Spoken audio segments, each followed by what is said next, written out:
धन्यवाद। जोरदार तालियों से स्वागत करिए देश के कल्चर मिनिस्टर गजेंद्र सिंह शेखावत का। और ये न्यूज मेकर भी हैं, और न्यूज मेकर क्यों हैं ये आपको इस संवाद में पता लगेगा।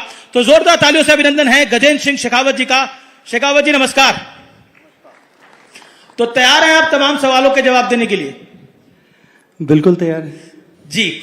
पहला सवाल तो ये है, क्योंकि आप कल्चर और टूरिज्म के मिनिस्टर हैं, एएसआई भी आपके संरक्षण में आता है, तो आजकल तो एएसआई वालों का काम बहुत बढ़ गया है,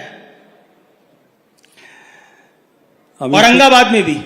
अमीश ने मुझे पूछा कि आप तैयार हैं, वो इस टोन में पूछा जैसे मुझे लग रहा था पुलिस थाने में थानेदार पूछ रहा हूं। देखिए माननीय प्रधानमंत्री, जब ये संकल्प देश के सामने व्यक्त किया कि हम विरासत का सम्मान भी करेंगे, संरक्षण भी करेंगे और विकास भी करेंगे, मुझे लगता है कि उस दिन से एएसआई की भी और इस देश के विरासत के हर स्वरूप के संरक्षण करने वाले व्यक्ति और संस्थान सबकी जिम्मेदारी बढ़ गई जी। लेकिन एएसआई तो संरक्षण कर रहा है, लेकिन औरंगाबाद में औरंगजेब के कब्र का भी कर रहा है, उस पर बड़ा विवाद है। कई लोग उसको उखाड़ के समुद्र में फेंकना चाहते हैं, और आपका मंत्रालय उसका संरक्षण कर रहा है और आप भारतीय जनता पार्टी से भी हैं। फंस गए आप। देखिए, जब हम विरासत की बात करते हैं तो इतिहास के पन्ने सब तरह के रंगों की स्याही से रंगे हुए हैं। कुछ काली स्याही से लिखे हुए भी हैं, कुछ स्वर्णाक्षरों में भी लिखे हुए हैं। जो काली स्याही से लिखे हुए पन्ने हैं, उन लोगों को, उन पन्नों को भी सहेजना, क्योंकि वो विरासत की जिम्मेदारी, विरासत का हिस्सा है, इसलिए हमारी जिम्मेदारी है। उनको लेकर के राष्ट्र गर्व करे ये आवश्यक नहीं है। किसी भी देश के लिए, किसी भी समाज के लिए उसका इतिहास अन्य लोगों के लिए पॉइंट ऑफ रेफरेंस हो सकता है, लेकिन उस देश के नागरिकों के लिए, उस समाज के सदस्यों के लिए वो इतिहास एक प्रेरणा लेने का बिंदु है। और जिनकी चर्चा आपने की, या उस श्रृंखला में जितने भी नाम हो सकते हैं, वो निश्चित रूप से हम सब लोगों के लिए ये प्रेरणा लेने के बिंदु अवश्य हैं कि भारत में आने वाली पीढ़ियों को कभी वो दंश न झेलना पड़े, इसलिए उनका संरक्षण करना जिम्मेदारी है। लेकिन आपने एक हाल ही में बयान दिया था कि भारत की विरासत और संस्कृति का अपमान करने वाले आक्रांताओं की भी समीक्षा की जाएगी। इससे आपका मतलब क्या था?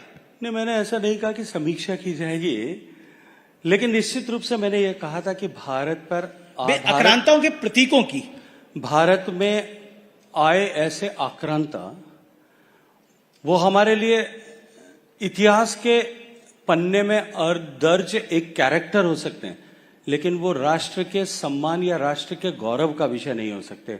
इन दोनों में डिफरेंशिएट हमको करना पड़ेगा। लेकिन जैसा मैंने कहा कि वो चाहे काले पन्ने आए, काले अध्याय हैं, या किसी और में लिखे एक और रंग में रचे हुए अध्याय हैं, हम लोगों की जिम्मेदारी उनके संरक्षण की है। आप खुद राजस्थान की धरती से आते हैं, वीरों की धरती कही जाती है ये। मेरा एक सीधा सवाल ये है कि राणा सांगा को लेकर जो टिप्पणी की जा रही है और जिस तरह का विवाद चल रहा है, आप उसको कैसे देखते हैं? ये दुर्भाग्यपूर्ण है। अपनी राजनीतिक महत्वाकांक्षाओं की पूर्ति करने के लिए इस तरह से राष्ट्र नायकों और चरित्रों के इतिहास के साथ में खिलवाड़, मुझे लगता है कि देश का एक भी ऐसा व्यक्ति जिसके हृदय में कहीं ना कहीं भारतीयता विद्यमान करते रहे, या भारत की धरती पर पैदा हुआ अन्न यदि उसने खाया है, उसके मन में राणा सांगा के चरित्र को लेकर के वो किसी भी तरह का अपमान करने का भाव नहीं हो सकता। यदि किसी ने किया है, किन शब्दों में किया, किस तरह से किया, ये दुर्भाग्यपूर्ण है। समाजवादी पार्टी के सांसद ने, रामजीलाल सुमन ने जो बोला, मुझे जानकारी है, मैं वहीं था, लेकिन जिन्होंने किया है, उन्होंने जिस उद्देश्य के साथ में किया है, देश की जनता ने उसको देखा भी है, और उनके दल ने जिस तरह से उसके बाद में उसके विषय, उस विषय का समर्थन किया है, समय आने दीजिए, देश की जनता उसका हिसाब इस लोकतांत्रिक व्यवस्था के अंतर्गत निश्चित रूप से कर देगी। आपने बोला समय आने दीजिए, देश की जनता उनका हिसाब किताब कर देगी, लेकिन ये कुछ कार्यकर्ता बजरंग दल के थे, वीएचपी के थे, इस पर एक सवाल है। वो प्रदर्शन करने के लिए पहुंच गए रामजीलाल सुमन के घर के बाहर और उन्होंने तोड़फोड़ कर दी। अब अखिलेश यादव कहते हैं कि बीजेपी सरकार की जिम्मेदारी है अगर रामजीलाल सुमन को कुछ हुआ तो। अब इसको आप कैसे देखते हैं? और वो कहते हैं कि लोकतंत्र है, सबको बोलने का अधिकार है, कोई पक्ष में बोले या विपक्ष में बोले, लोकतंत्र तो है, डेमोक्रेसी। अखिलेश यादव साहब ने जो कहा, जी, सरकार की जिम्मेदारी है सबको सुरक्षा प्रदान करना, निश्चित रूप से मैं इस बात को मानता हूं, लेकिन साथ ही साथ में अखिलेश यादव जी को अपनी जिम्मेदारियों को अपने गिराबान में झांक करके एक बार देख लेना चाहिए कि उनकी जिम्मेदारी क्या है राष्ट्र के प्रति, समाज की भावनाओं के प्रति, इतिहास पुरुषों के प्रति, इतिहास के संरक्षण के प्रति।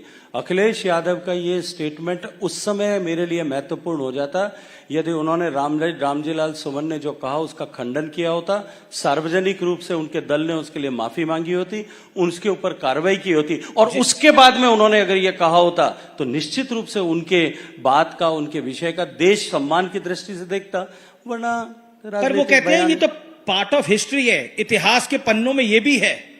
वो कहते हैं कि इतिहास के पन्नों में ये भी दफन है जो वो बोल रहे हैं। देखिए, इतिहास के पन्नों में बाबर को लेकर के बाबरनामे का उल्लेख करते हुए जो कहा गया है, जी, बाबरनामा के अतिरिक्त उस समय के जितने इतिहास की किताबें लिखी गई हैं, मैं अखिलेश जी को कहूंगा कि एक बार लाइब्रेरी से मंगा करके पढ़ लें, अगर नहीं हो तो मैं उनको लिंक भेज दूंगा। उसमें किसी भी घटना किताब में इस घटना का उल्लेख नहीं है।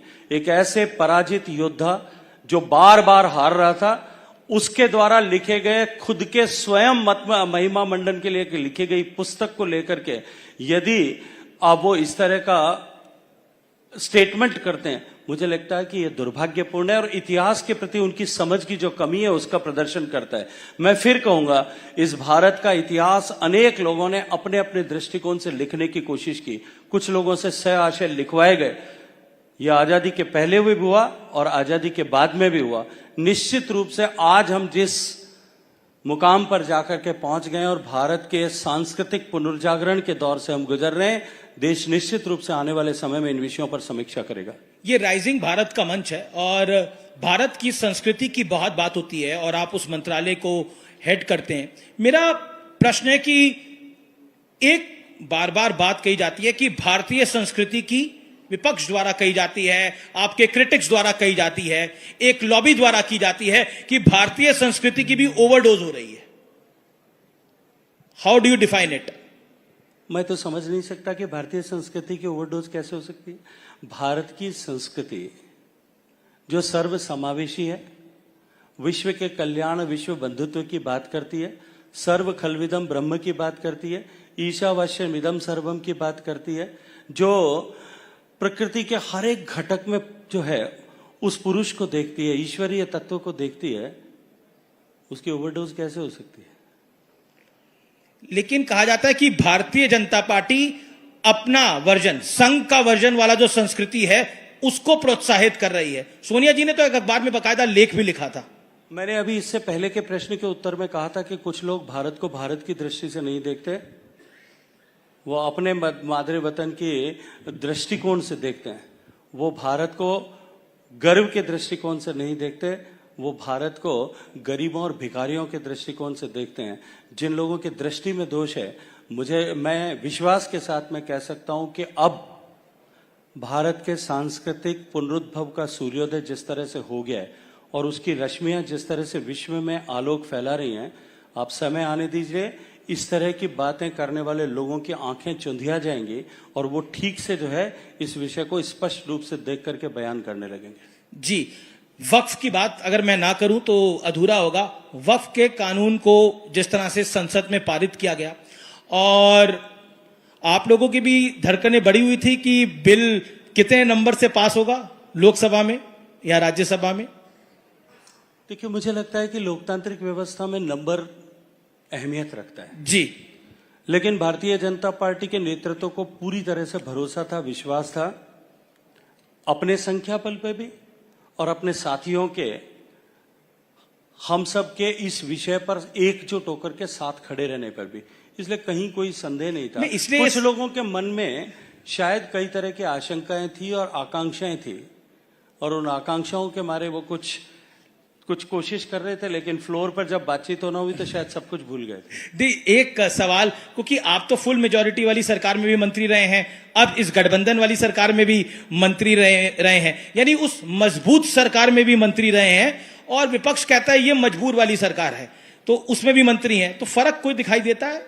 लिटमस टेस्ट हो गया है ना। मुझे लगता है कि वक्फ के बिल के बाद में शायद जो है विपक्ष जो बातें करते थे उस पर पूर्ण विराम स्वतः लग गया है। लेकिन विपक्ष एक बात बहुत पुरजोर तरीके से कह रहा है कि इस देश में अक़लियतों का, मैं नाम लेके बोलता हूं, मुसलमानों का गला घोटने का प्रयास हो रहा है। ये मैं कोट कर रहा हूं एक विपक्ष के सांसद को। देखिए, ऐसे सांसद या ऐसे जनप्रतिनिधि या ऐसे राजनीतिक दल जो तुष्टीकरण की राजनीति के पुरोधा थे और तुष्टीकरण करके अपने सत्ता के सिंहासनों पर बैठे थे और सत्ता सुख भोग रहे थे, उनमें जब देश के प्रत्येक नागरिक को एक समान अधिकार और अवसर देने की बात जब आने लगी है, तब से मुझे लगता है कि शायद उनके पेट में दर्द होना वो स्वाभाविक हो गया है। जी, हमारे साथ बड़े दिग्गज मेहमान हैं जो आज हमारे साथ जुड़े हुए हैं। मालिनी अवस्थी जी हैं, अक्षरा जी हैं, शाहनवाज हुसैन मुझे दिख रहे हैं, इसके अलावा कौसर जहान है, काफी सारे लोग हैं और कई इंटरनेशनल डिग्निटरीज हैं, श्रीलंकन मेंबर ऑफ पार्लियामेंट हैं। देन वी हैव आरजे रौनक, बांसुरी स्वराज हैं मेंबर ऑफ पार्लियामेंट। कुछ लोग आपसे कुछ सवाल भी पूछना चाहते हैं। मालिनी जी, आप कुछ कहना चाहती हैं? मालिनी अवस्थी जी, मैं माइक खुद ही लेके आ जाता हूं आपके पास। जी जी,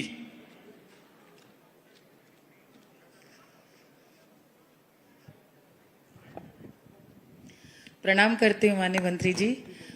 सबसे पहले तो आपको बधाई दूंगी, आप बहुत अच्छा बोलते हैं, बहुत अच्छी आपकी संस्कृति की सबसे सुंदर परिचायक भाषा है, बहुत अच्छा आपने बोला। मैं अचानक आपने माइक दे दिया, मैं क्या बोलूं, एक भावना अपनी जरूर व्यक्त कर सकती हूँ। एक कलाकार होने के नाते मेरी इच्छा अवश्य होगी कि भारत की संस्कृति की जब बात होती तो सबसे पहले भारत के कलाकार जिन्होंने कला के माध्यम से भारत की सेवा की है, वही सबसे पहले उनकी छवि सामने आती है। मुझे लगता है मेरे साथ बहुत सारे कलाकारों को बहुत अच्छा लगेगा यदि हम लोग कलाकारों को अधिक संख्या में भारत रत्न पाते हुए देखें।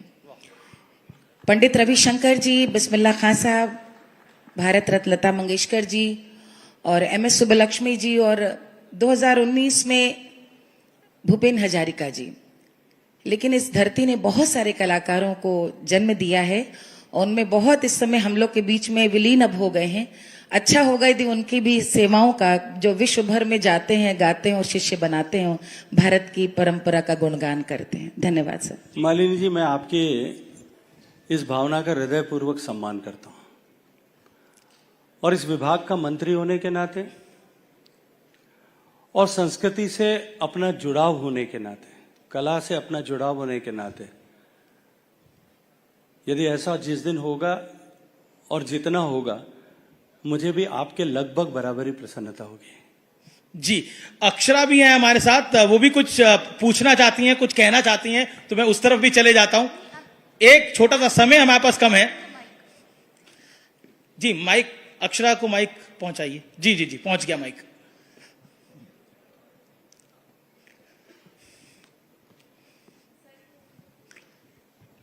खड़े हो क्या अक्षरा जी? आप बोलिए। उसका माइक काम नहीं।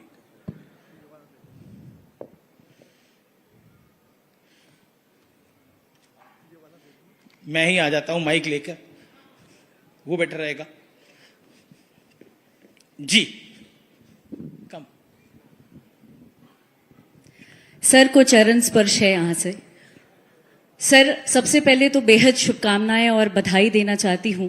आपकी इस पहल को सुनकर हम समस्त बिहारवासी बेहद खुश हैं, ये जानते हुए कि सीतामढ़ी के धरती पर माता सीता जी के लिए आप मंदिर बहुत जल्द लेकर आ रहे हैं, इसका अनाउंसमेंट हुआ है।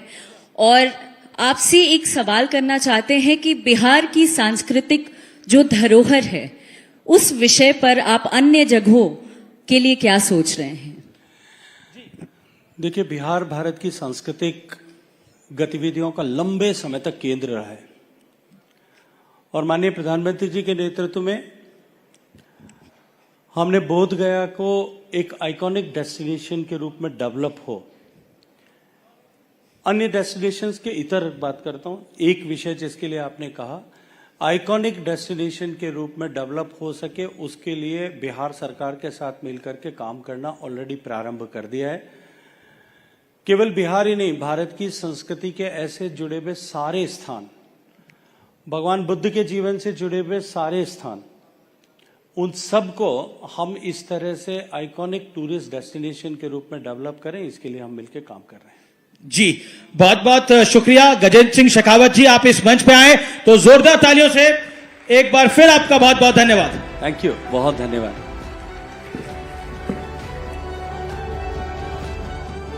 Ladies and gentlemen, a huge